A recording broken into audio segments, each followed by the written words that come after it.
جهانی خارجی و میزبان چهاربینی‌های با نفوذ سطح جهانی مبادل گردیده است. بینندگان گرامی، این لحظه همکاران ما وابسته به دستاوردهای پایتخت تاجیکستان صاحب استقلال شهر دوشنبه از استودیوی یکم تلویزیون تاجیکستان برنامه مستقیم دوشنبه قلب تاجیکستان را منظور شما می‌گردانند. مرحمت تماشا کنید.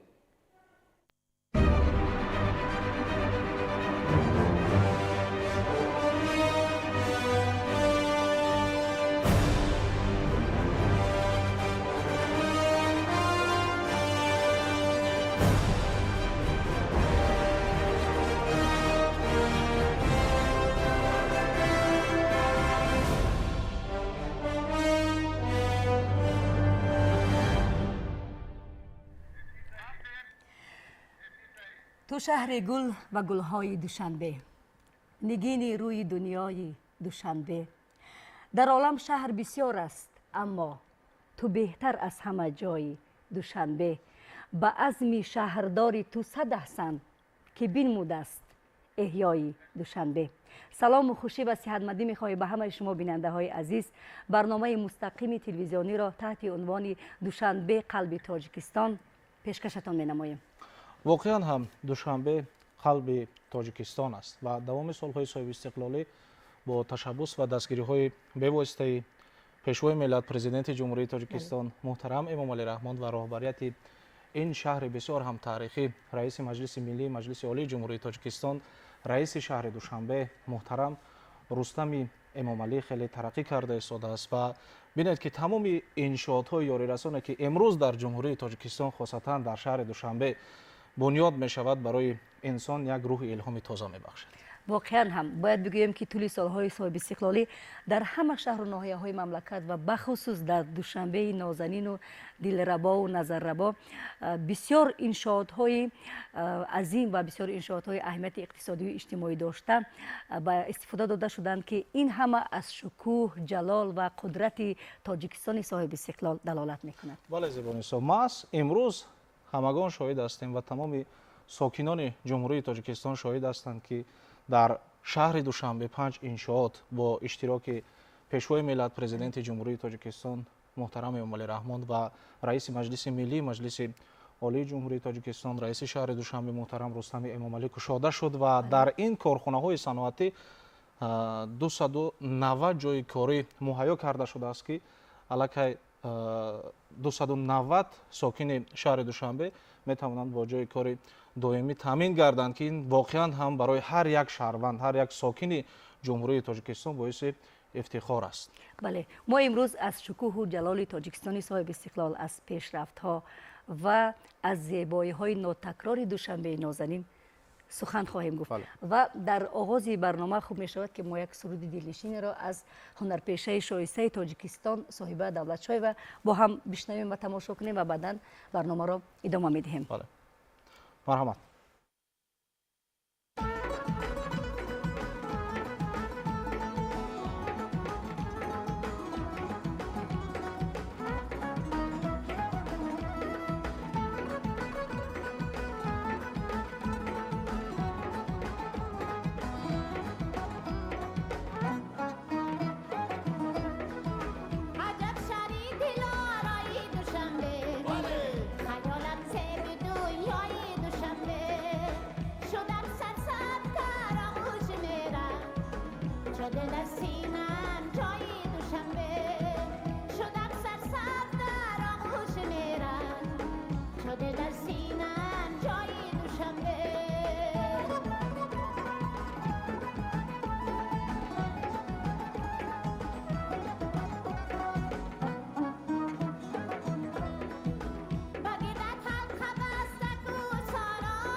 سرسبز در آغوش میرم شده در سینه هم جای دوشنبه شدم سرسبز در آغوش میرم شده در سینه هم جای دوشنبه حجت شری دلارای دوشنبه خیالم زیب دنیای دوشنبه حجت شری دلارای دوشنبه خیالم زیب دنیای دوشنبه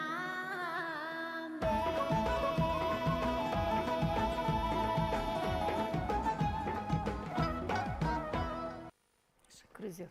ташаккури зиёд. воқеан ҳам бисёр як муҳтавои хуб дорад аҷаб шаҳри дилорои душанбе. باید بگویم که در حاشیه همین شعر چندین شاعران ما هم شعرها گفتند. یک شاعری میگوید که کسی یک بار بر آغوشت آید شود یک عمر شیدای دوشنبه. бале бале воқеан ҳам наворе ки айни ҳол дар экрани студияи марказии Бале. телевизиони тоҷикистон рафта истодааст гувоҳ аз он медиҳад ки воқеан ҳам душанбеи нозанини мо зеби дунё аст ва Бале, имрӯз аз ҷониби ҷомеаи ҷаҳонӣ низ тоҷикистон ҳамчун як давлати амн эътироф шудааст ва ин албатта боиси ифтихори ҳамаи мо ватандорон аст чун бинандаҳои иззатманд барномаи ҷашнии мо мустақим аст ва ҳамасола ҳафтаи сеюми моҳи апрел дар ҷумҳурии тоҷикистон рӯзи пойтахт таҷлил мешавад ва чӣ тавре ки гуфтем имрӯз бо иштироки роҳбари давлат ва раиси шаҳри душанбе дар шаҳри душанбе якчанд иншоотҳои наву замонавӣ бунёд гардиданд ва ба истифода дода шуданд ки ин ягона дар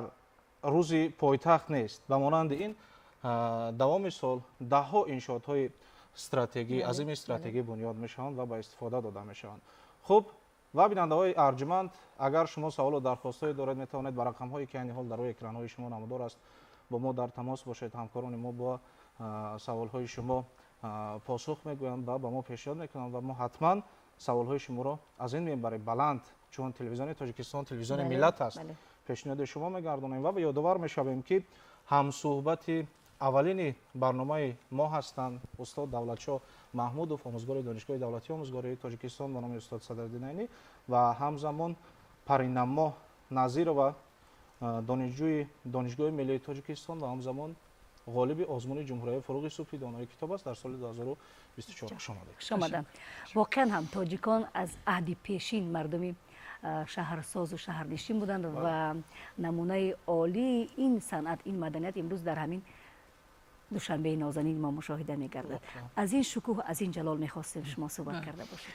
واقعا ملتی که شهر دارد ملتی که از که خیرات دارد. خیرات باشد شهر می‌شود، تمدن می‌شود. مدنیت معارف رشد می‌کند. شما ببینید وقتی که ما به صحیفه تاریخ این ملت نگاه می‌کنیم تاریخ شهرداری ما بسیار به عهد کهن رفته می‌رسد. از اون که ما میگیم سرازم ما 5500 سال تاریخ دارد. از اون که ما میگیم که پرسپولیس و تخت جمشید ما 2500 سال تاریخ دارد. حصار ما 3000 سال تاریخ دارد. کلاب ما 2700 سال تاریخ دارد. و شما میدونید که ما اینا را جشن گرفتیم و این جشن‌های ما با تصمیمی پیشوای ملت بود و با ابتکارات و با رازیگی و با جانبداری نهادهای بین المللی از جمله سازمان ملل متحد و تشکیلات زیرتابع آن یونسکو ما تجلیل کردیم و این گفته ها و این جشن های ما هم درک از اون میدهد که ملت ما همین 5500 سال و 3000 سال قبل از این 2700 سال قبل از این صاحب شهر بود. زمان ما صاحب شهر بودیم و مدنیت شهرسازی و شهرداری داشتیم. اون زمانی بود که در بعضی از قاره‌های دنیا شکل‌های ابتدایی جمعیت نو اکنون شکل می‌گرفتند و با در نظر داشتین منبع افتخار است اینکه ما متعلق به چنین یک تمدن هستیم. ما ارتباط داریم با یک تاریخ زیبا با یک فرهنگ زیبا و واقعا شما ببینید امروز اشاره از اون کردید که این شکوه این جلال این شهامت امروز در دوشنبه افاده می شود. ما در یک مدت کوتاه دوشنبه عزیز رو واقعا به یک شهر محبوب دلها تبدیل دادیم. البته تاریخ دوشنبه بیشتر از 2300 2400 سال در بر میگیرد. اما یک مسئله را باید به نوبت گرفت که همچون پایتخت تاجیکستان حالا شما ببینید از سال 1924 به این جانب زمان ما دوشنبه را به حیث پایتخت اعتراف کردیم یک دهه خورد بود. در زمان شوروی هم یک شهرکی تیپ اروپایی ساخته. بله. اما ببینید که در فضای دولت ملی و در زمان صاحب استقلالی این دوشنبه به یک شهری آرمان‌های ملت تبدیل یافت. ما در دوشنبه با اجرای ساختمان‌ها، با انجام دادن کارهای ساختمانی، با انجام دادن یک قطار کارهای آبادانی، سیمای دوشنبه را بسیار مطابق کردیم به سیمای ملت. حالا از اون که شما هم اشاره کردید که در اکران قدر شما ببینید از آبادانی‌ها اینجا قصه میگوید. بله. بله. نوارهای ما در همین آبادانی‌ها و در سیمای زیبای دوشنبه میدونید من نشانه‌ها و همون شکل و زیبایی‌های شهرهای قدیمی گذشته خود را می‌بینم. بله. مثلا امروز شما ببینید در دوشنبه ما به عبارت شاعرانه اگر گیم بوی تخت جمشید میکند، بله. بوی بخارا و سمرقند میکند، بوی خوجند باستان میکند، بوی بلخ زیبا میکند، بوی هرات زیبا میکند. یعنی در مشام ما آرمان‌های ملی ما را این پیاده کرده است. ما بعضا رمزها، بعضا مجسمه‌ها، بعضا نشانه‌های شهرهای قدیمی را در دوشنبه ساختیم. و دوشنبه با همه زیبایی‌هاش بار دیگر ثابت می‌کند که این ملتی بغیر از اون که شهردار و شهرساز است، زیبایی پرست است. یعنی زیبایی‌هایی که ما در دوشنبه افاده کردیم و افشا کردیم و منظوری مهمانان و منظوری خودی‌ها کردیم، این افاده کننده قلب زیبای ما است. بله. ملتی که زیبایی را ترنم می‌کند، این زیبایی را در شهر خود، در خاندان خود، در سیمای خود، در لباس خود، در زندگی خود افاده میکند، افشا میکند. و همین زیبایی‌هایی که امروز در دوشنبه است، من گمان میکنم که این افاده کننده قلب ملت ما است که اشاره از اون میکند که این ملت زیبا پرست است و ملتی گذشته از این بنیادکار است. حالا ببینید در یک مدت کوتاه، اکنون امروز ما از 34 سال از استقلالات ما سپری میشه. در یک مدت کوتاه یک شهرک تیپ اروپایی رو به یک شهری ملی، به یک شهری بزرگ تبدیل دادن، این کاری هزینه نیست. ببینید بعضا از هموطنان ما مثلا اشاره به این میکنن که در دنیا شهرهای متمدن بزرگ هستن با مانند مثلا مادرید، واشنگتن، پاریس، مسکو. اما شما ببینید این شهرها تاریخی تا به این روز رسیدنشون 300 سال، 400 سال، 500 سال رو پس سر کرد. ما در حالا اگر 10 سال اولی صاحب استقلالی رو صرف نظر کنیم، در 20 سال ما به یک شهری زیبا دوشنبه رو تبدیل دادیم که امروز دوشنبه ما به یک مرکزی بزرگی چهاربینی‌های نه تنها سطح جمهوریوی بلکه منطقوی و جهانی یعنی بین المللی تبدیل یافته است. ما در تاریخ میخونیم مثلا هست حجت‌های به نام اعلامیه واشنگتن، اعلامیه پاریس، مثلا اعلامیه نیویورک که در این حجت‌ها سرنوشت ملت‌ها مثلا بررسی می‌شود. مسائل مهمی تاریخی اونجا مثلا امضا می‌شود و تدریس می‌شود، تلقین می‌شود و تحلیل می‌شود. امروز شما ببینید در دوام مثلا همین 10 سال اخیر در دوشنبه ما یک قطار کنفرانس‌های سطحی منطقوی بین المللی برگزار شد و در نتیجه اون یک قطار سندها قبول شدن امروز با نام اعلامیه دوشنبه معلوم مشهور هستند که البته باعث افتخاری است. بله. واقعا یک چیز بسیار مهم است استاد. هر یک نفر خودشناس و خودآگاه مثلا ما این چیز را مشاهده میکنیم. ببینید که چطوری که شما گفتید تاجیکستان مخصوصا شهر دوشنبه از آن روزی که پایتخت جمهوری تاجیکستان اعتراف شد تاریخ نه آنقدر دور و دراز دارد، نزدیک به 100 است. اما ما چطوری که شما قید کردید تاریخ دور و دراز داریم.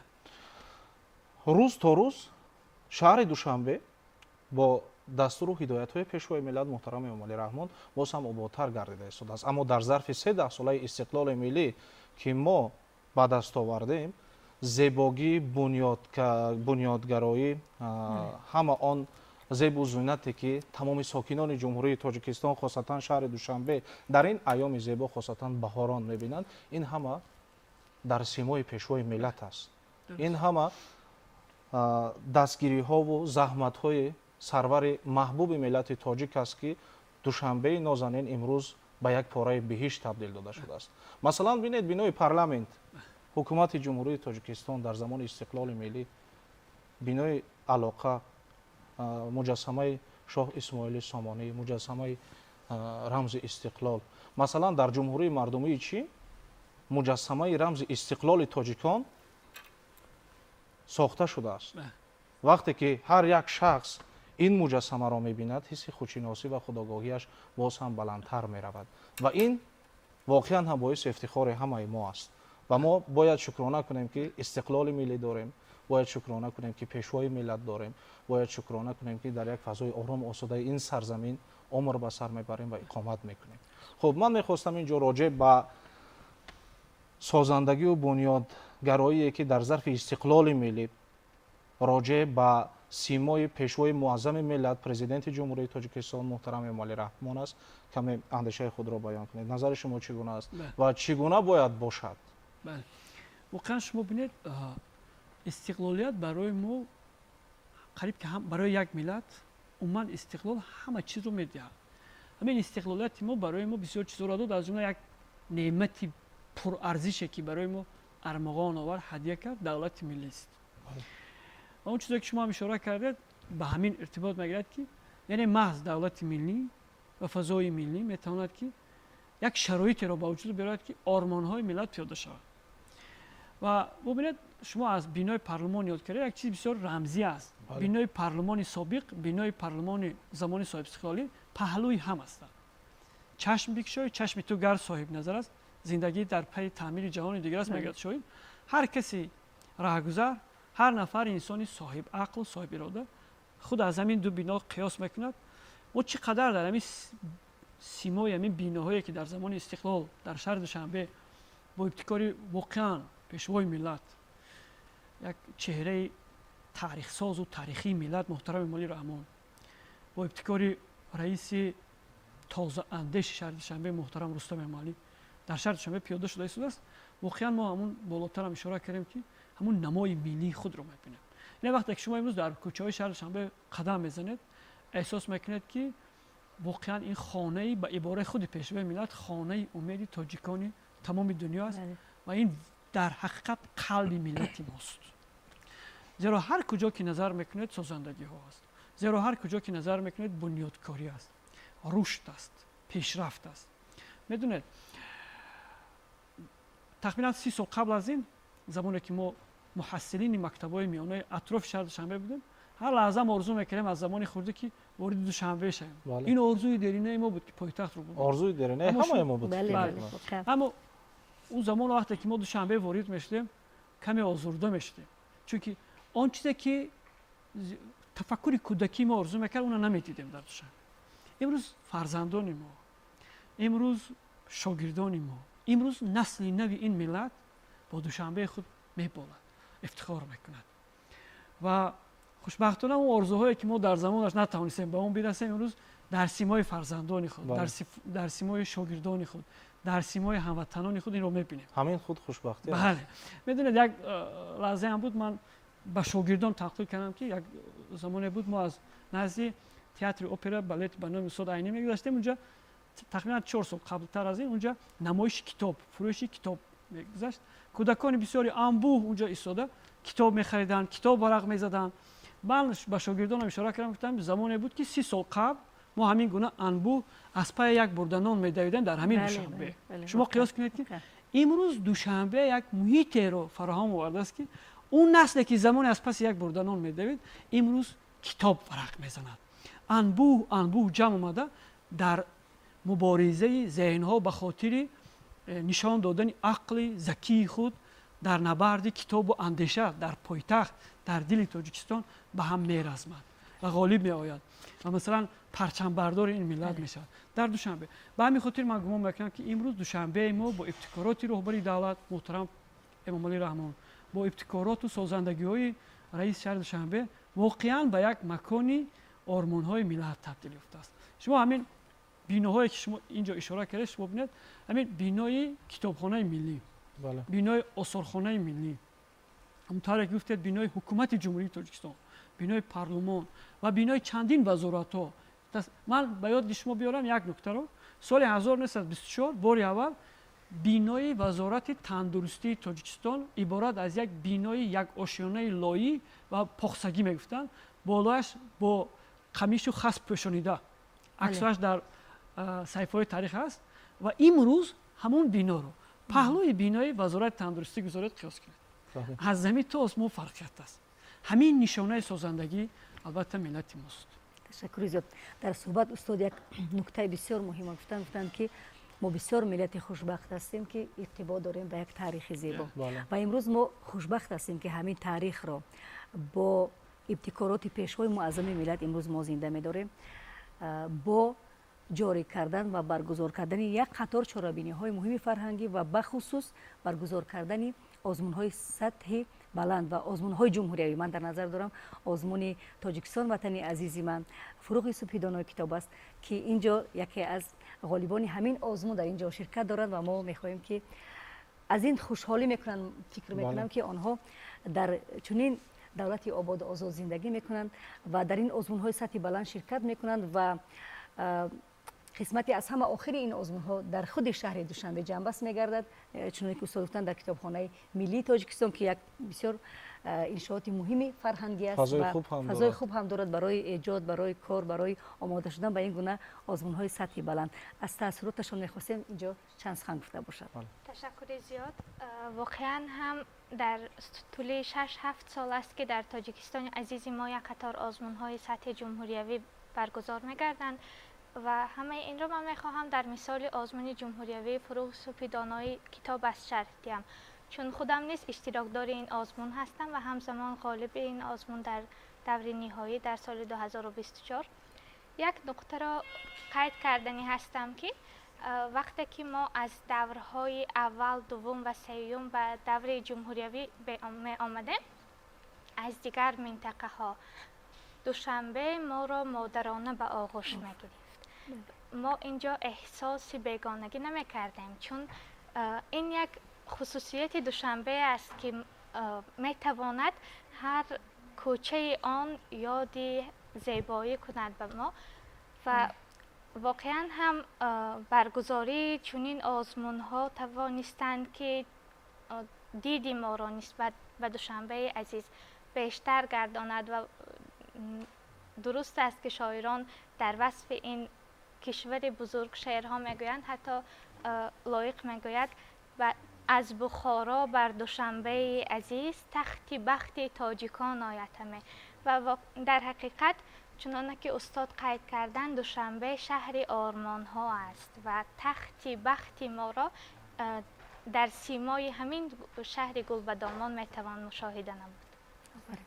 бале, ташаккур. воқеан ҳам устод давлатшоҳ маҳмудов инҷо қайд карданд, гуфтанд ки тақрибан 4 сол пеш аз насли бинои опера ва балет мегузаштанд ва дар он ҷо намоишфурӯши китоб буд.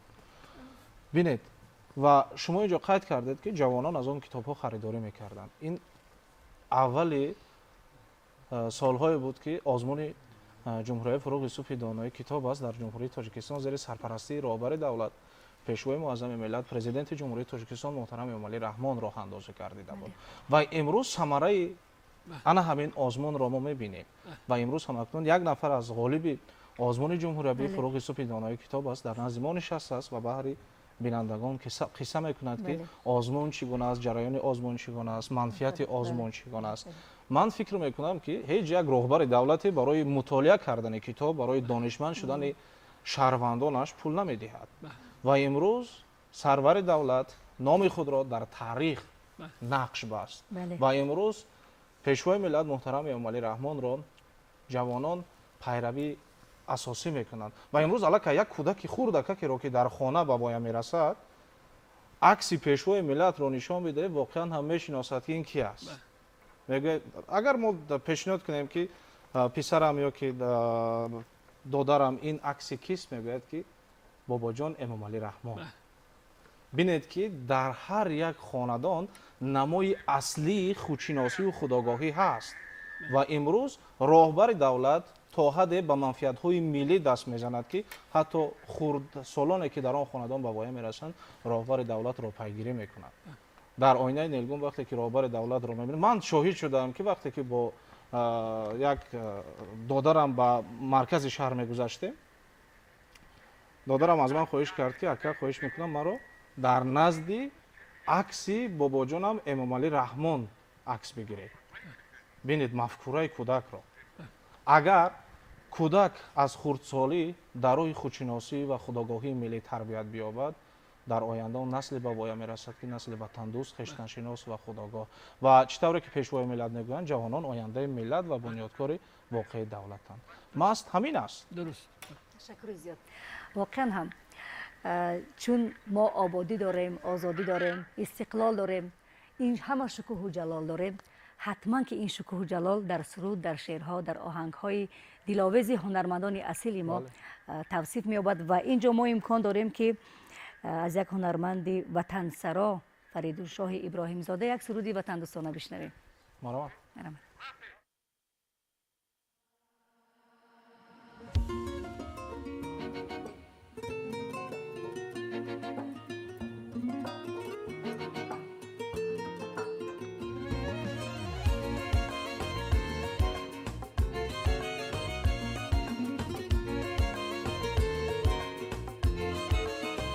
دوشنبه خانه خانه می شود نو، برابر با زمانه می شود نو، برابر با زمانه می شود نو. دوشنبه خانه خانه می شود نو، برابر با زمانه می شود نو.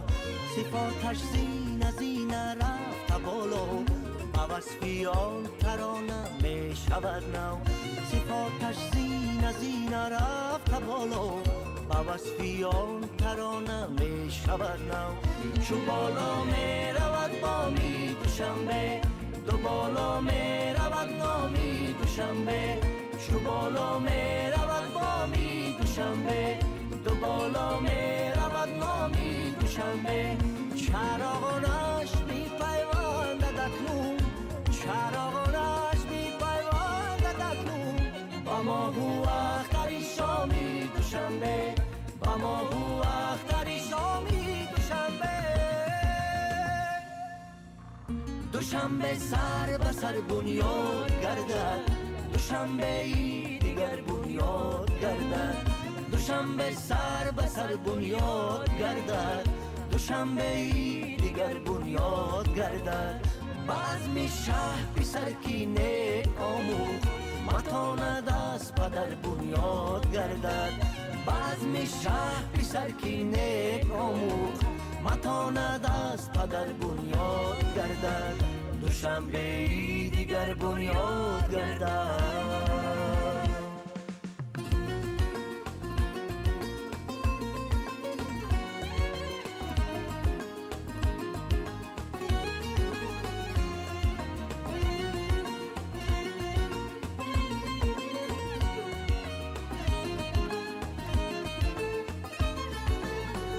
دوشنبه تخت و منبر دارد امروز، زی پرچم تاج بر سر دارد امروز. دوشنبه تخت و منبر دارد امروز، زی پرچم تاج بر سر دارد امروز. زی خشت ننگو از نیروی ملت، زی خشت ننگو از نیروی ملت. دوشنبه قصر و منظر دارد امروز، دوشنبه قصر و منظر دارد امروز. دوشنبه خانه خانه می شود نو، برابر با زمانه می شود نو. دوشنبه خانه خانه می شود نو، برابر با زمانه می شود نو. صفاتش زینه زینه رفت بالا، با وصفیان ترانه می شود نو. صفاتش زینه زینه رفت بالا، با وصفیان ترانه می شود نو. چو بالا می رود بامی دوشنبه، دو بالا می رود نامی دوشنبه. چو بالا می رود بامی دوشنبه، دو بالا می رود نامی دوشنبه. چراغانش می پیوندد اکنون، چراغانش می پیوندد اکنون. با ماهو اختری شامی دوشنبه، با ماهو اختری شامی دوشنبه. دوشنبه سر به سر بنیاد گردد، دوشنبه ای دیگر بنیاد گردد. دوشنبه سر به سر بنیاد گردد، دوشنبه ای دیگر بنیاد گردد بزم شهر پسر کی نیک آموخت متاند از پدر بنیاد گردد بزم شهر پسر کی نیک آموخت متاند از پدر بنیاد گردد دوشنبه ای دیگر بنیاد گردد. تشکر زیاد. تشکر زیاد. برنامه دوشنبه قلب تاجیکستان مستقیما ادامه دارد و دوشنبه دیگر بنیاد گردد. واقعا هم امروز دوشنبه دیگر بنیاد شده ایستاده است. از این افتخارات باز کمی صحبت بکردید دوستان. بله واقعا وقتی که ما با تاریخ این شهر زیبا نظر می‌افکنیم اون تاریخ که هم بالا گفتیم از سال اگر همینطور بگیم که به حیث پایتخت تاجیکستان واقعا قریب 100 سال در بر میگیرد. بله. لیکن در نتیجه حفریاتی که باستانشناسان در قلمرو دوشنبه انجام دادن معین شده است که تاریخ دوشنبه همچون شهر نزدیک به 2300 2400 سال رو در بر میگیرد. ببینید از همین سالهای 1931 1932 در حدود دوشنبه از جانب باستانشناسان مثلا سمولنچینسکی انا چیلیتکو انا بعدتر دوامی سال 1948 اکلاتنیکو دیاکونوف و چند نفر عالمان سابق اتحاد شوروی یعنی گروه های بزرگی اکسپدیسیونی باستانشناسان در اینجا حفریات گذراندند. ضمن حفریاتی که در قلمرو دوشنبه برگزار شد اثبات شد که در گذشته هم اینجا همچون شهر وجود داشته است. مثلا در زمان هخامنشی‌ها ها و در زمان یونان و باختری ها دوشنبه همچون شهر ارزی هستی داشته است. چون که در هنگام حفریات چند نشانه‌های شهر بودن همین منطقه اثبات شد. شما بدونید که از روی تحقیقات آلمان شهرهای قدیم است دارای چنین نشانه‌ها هستند. اولا باید در اینجا دیژ باشد. دیژ یعنی این قلعه قصر شاهنشین ارک دیژ باشد که سال 1983 روان شد استاد مظفر عزیزوف هنگام حفریات از جای حظیره باغ ایران خرابه‌های ارکی دوشنبه یعنی دیژ دوشنبه را پیدا کردند. دوم نشانه شهر این بودن شهرستان است. شهرستان این مکانی اهالی نشین.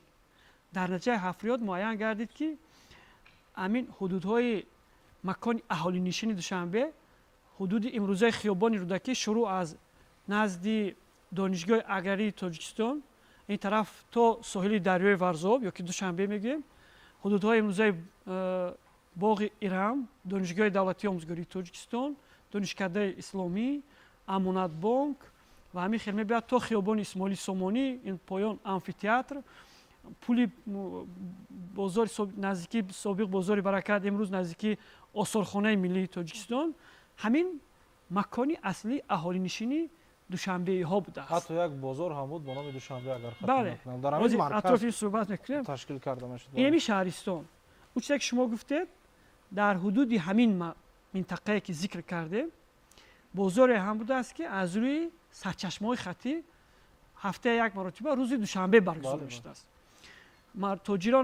تاجران میگن از حدود همین امروزه کوههای رومیت منطقه رومیت که با نام کمدیان ذکر میشد از حدود اندیگان که امروزه حدود وحدت ذکر میشد از حدود وادی ورزاب تا انزاب تاجران اینجا می اومدن. حتی میگن که تاجران بودن که از چغانیان می اومدن قلمرو دهنوی امروزه از شومان حصار که امروز حصار شادمان میگیم از سمرقند و بخارا حتی در اساس بعض مدرک‌های تاریخی از حدود بلخ بامیان از حدود جورجان تخارستان که امروز شما ببینید قلمرو شمال افغانستان است از اینجا تاجران می اومدن.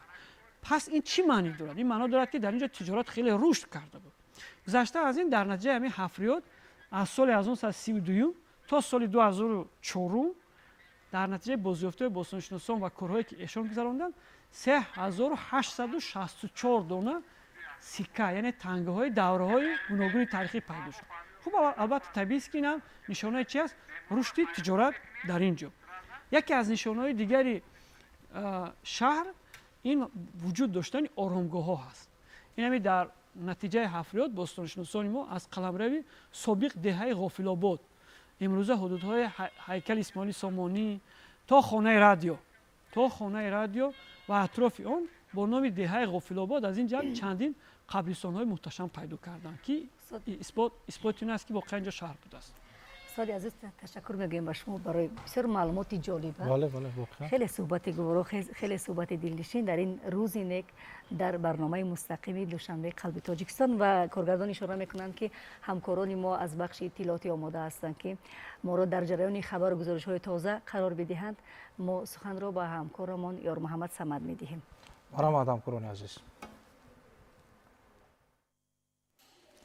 салому алейкум бинандагони гиромӣ, барномаи ахборро аз студияи марказии телевизиони тоҷикистон мустақиман манзури шумо менамоем. имрӯз президенти ҷумҳурии тоҷикистон пешвои миллат муҳтарам эмомалӣ раҳмон ва раиси маҷлиси миллии маҷлиси олии ҷумҳурии тоҷикистон раиси шаҳри душанбе муҳтарам рустами эмомалӣ бинои нави ҳизби халқи демократии тоҷикистонро мавриди баҳрабардорӣ қарор доданд. ин бино дорои ҳуҷраҳои муҷаҳҳаз, осорхона, толорҳои маҷлис, китобхонаи электронӣ ва анъанавӣ, ошхона ва дигар иншооти ёрирасон мебошад. гузориши хабарнигорони мо дар ин хусус. 10 апрел президенти ҷумҳурии тоҷикистон пешвои миллат муҳтарам эмомалӣ раҳмон ва раиси маҷлиси миллии маҷлиси олии ҷумҳурии тоҷикистон раиси шаҳри душанбе муҳтарам рустами эмомалӣ бинои нави кумитаи иҷроияи марказии ҳизби халқии демократии тоҷикистонро ифтитоҳ намуданд.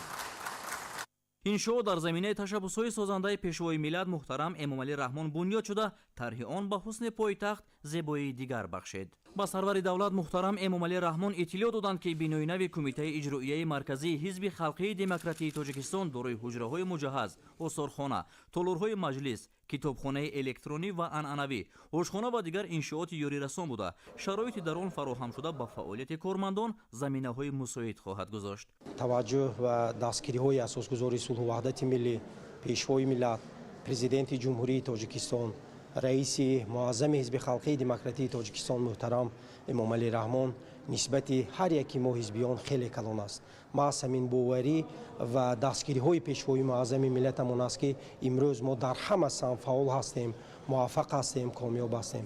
имрӯз барои ҳамаи мо кормандони масъули ҳизби халқии демократии тоҷикистон, аъзо ва ҷонибдорони ҳизб як рӯзи таърихӣ ба ҳисоб меравад, зеро асосгузори сулҳу ваҳдати миллӣ, пешвои миллат, президенти ҷумҳурии тоҷикистон, раиси муаззами ҳизби халқии демократии тоҷикистон муҳтарам эмомалӣ раҳмон бинои маъмурии кумитаи иҷроии марказии ҳизби халқии демократии тоҷикистонро ифтитоҳ намуданд. сараввал миннатдории худро ба асосгузори сулҳу ваҳдати миллӣ, пешвои миллат, раиси муаззами ҳизби халқи демократии тоҷикистон муҳтарам эмомалӣ раҳмон мерасонам ки барои мо ҳизбиён чунин як бинои пурҳашамату замонавӣ сохта ба истифода доданд. дар баробари ҳама ин гуна ғамхориҳо мо ваъда медиҳем ки ҷавонони мо ба ҳизбу ҳаракатҳои ифротӣ ва иртиҷоӣ шомил нагарданд ва дар рӯҳияи ватандӯстӣ ва хештаншиносӣ ташаккул ёбанд. мо низ дар ин замина кӯшиш менамоем ки дар фаъолият пурмасъулият буда обрӯву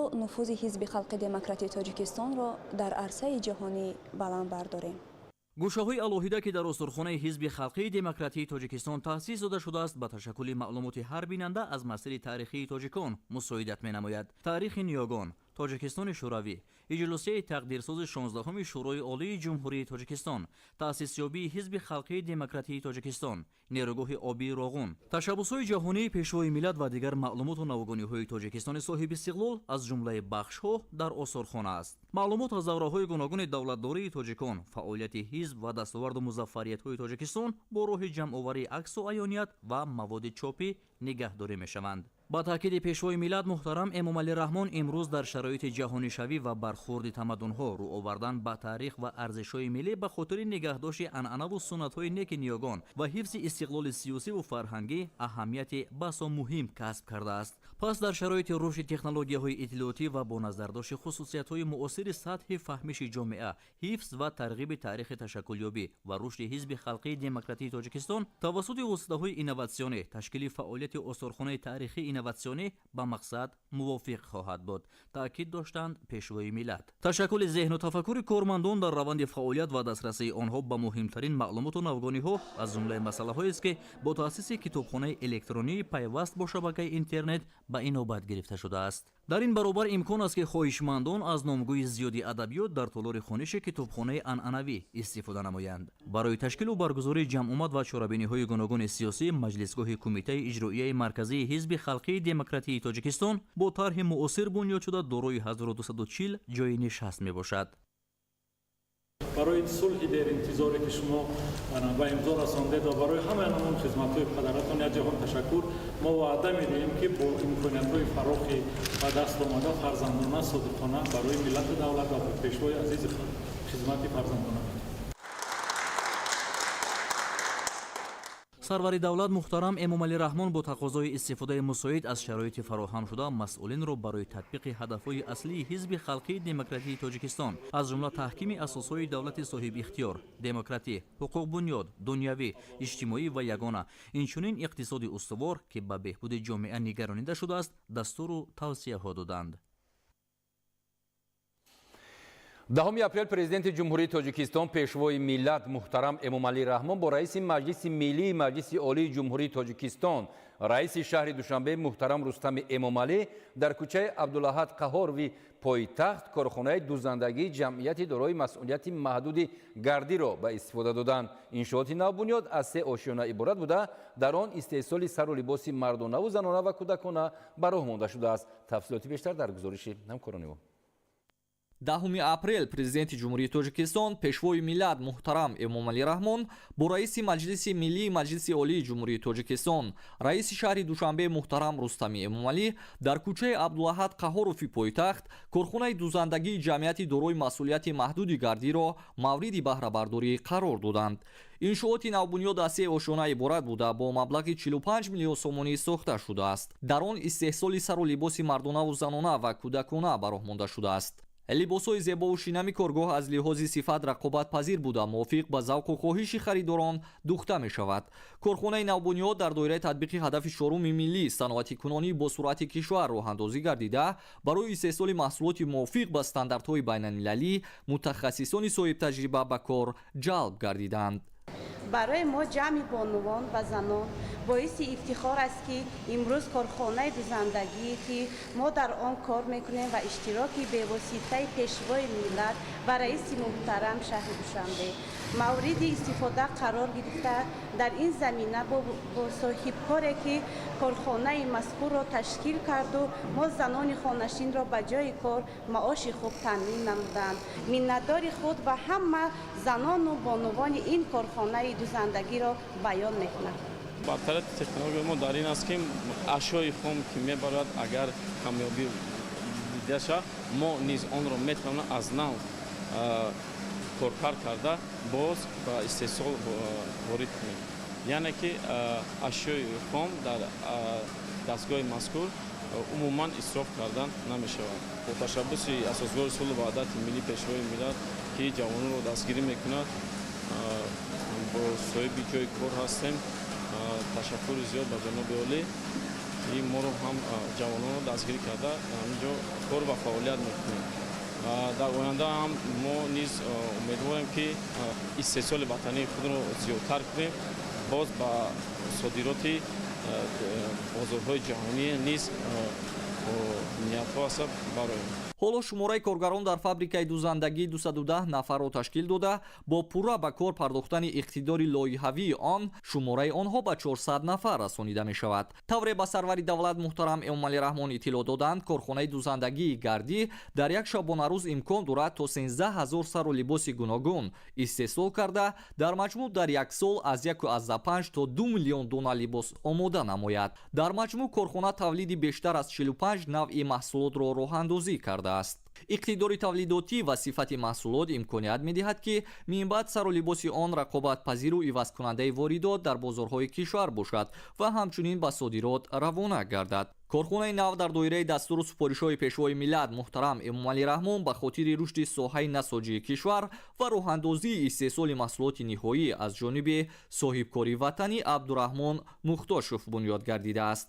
миннатдории худро ба асосгузори сулҳу ваҳдати миллӣ пешвои миллат президенти ҷумҳурии тоҷикистон муҳтарам эмомалӣ раҳмон мерасонам ва ба раиси шаҳр муҳтарам рустами эмомалӣ ва ба соҳибкоре ки инҷоро به کار درآورده است. از تمامی از همه کارگران اینجا میnnتداری خود را بیان می‌نمایم و می‌خواهیم که در آینده همین خیل کارخانه‌ها زیادتر شوند.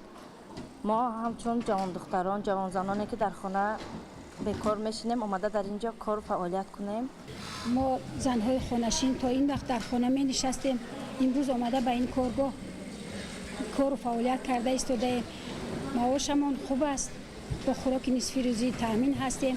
ما از پیشوای ملت، از رئیس شهر دوشنبه، از نام همه زنهای همین کلکتیو میnnتداری خودمون را اظهار میکنیم. در اینجا ما فوتبال، بریژه و بسیار چیزهای خارجی رو هم میبریم و بعد متخصصانی بست یکم، دوم و سوم، چهارم اینها رو میسپاریم. میnnتداری خودمون رو با سروری دولت جمهوری تاجیکستان و با رئیس شهر دوشنبه میرسونیم، چون ما با جای کار و معاش خوب تامین هستیم. аснои шиносоӣ иброз гардид ки дар тамоми марҳалаҳои истеҳсолӣ назорати сифат роҳандозӣ шуда, ҳамчунин ба шаклу намуд ва дизайни либос низ диққати хоса дода мешавад.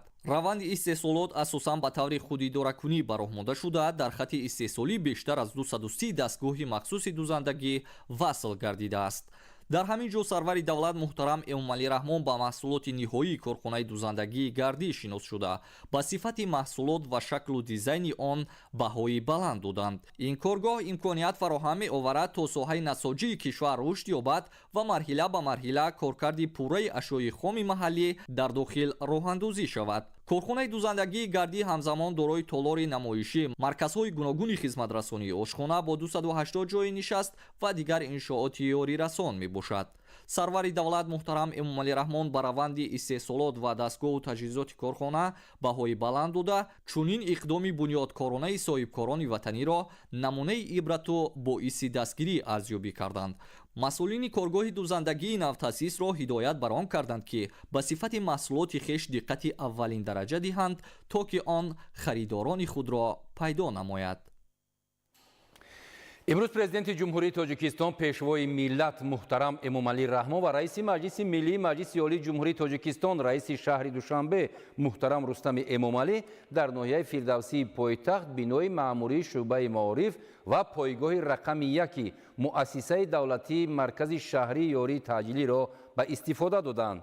در دو قبط اول بنا پایگاه رقم 1 مؤسسه دولتی مرکز شهری یاری تعجیلی جایگیر بوده، در 3 آشیانه بالایی انشاءات مذکور شعبه معارف ناحیه فردوسی پایتخت جایگیر کرده شده است. گزارش همکاران ما در این خصوص.